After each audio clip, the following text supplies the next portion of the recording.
8h, tout de suite un nouveau journal avec vous, Julien, bonjour. L'image, l'info ce matin. Incendie à Rouen, dans un site classé Céveso. L'inquiétude est telle que 11 communes alentours sont appelées au confinement. On parlera également du grand débat qui est de retour, version retraite. Emmanuel Macron est à Rodez. Et puis l'exploit des footballeurs de Reims Qui ont battu hier le PSG. soir, qui ont battu le PSG au Parc des Princes.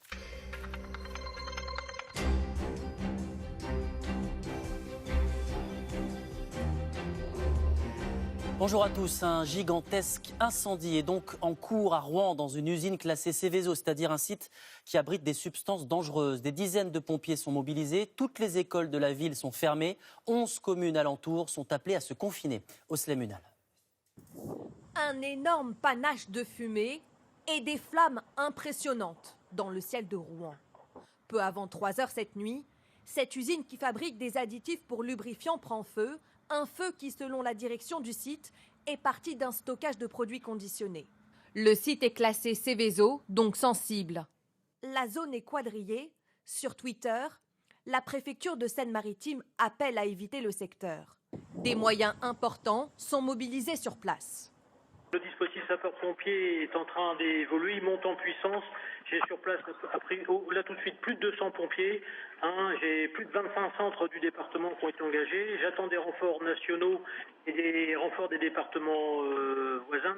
Pour l'heure, aucune victime. Mais par précaution, les habitants de 11 communes autour de l'usine sont appelés à rester chez eux. Et les écoles de Rouen seront fermées toute la journée. Voilà, on est en direct par téléphone avec Christophe Villemer. Vous êtes journaliste à France 3 Normandie. Vous avez filmé l'incendie depuis votre domicile. Christophe, qu'est-ce que vous avez vu? Oui, donc en fait, je suis pas journaliste, je suis technicien vidéo. Mais effectivement, j'ai filmé l'incendie. J'ai été réveillé à 4h30 du matin par de grosses explosions. Au début, j'ai cru que c'était de l'orage en fait. Et puis, en fait, non, c'était pas de l'orage. J'ai ouvert mes fenêtres et mes fenêtres donnent directement sur l'usine Lubrizol. Je suis à 1 kilomètre en fait à vol d'oiseau.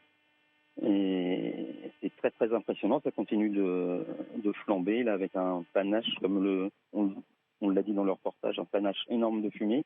Donc les vents sont côté sud, donc ça va plutôt sur les hauteurs de Rouen là. Et ça a tendance à se rabattre un petit peu après, donc non, c'est très très impressionnant. Christophe, on sait que la préfecture appelle au confinement.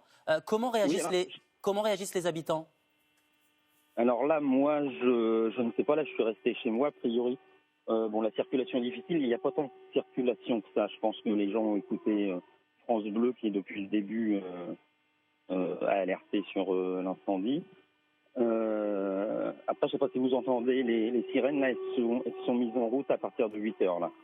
On les entend. On les entend. Voilà. Et puis, il y a un gros dispositif. De loin, là, je vois... énormément de pompiers. Il y a un hélico qui tourne régulièrement, je pense, pour essayer de repérer ce qu'il y a autour de cette usine, quoi. Merci. Pour l'instant, oui. Pour l'instant, ça flambe toujours. Merci beaucoup, Christophe Villemer, en direct par téléphone.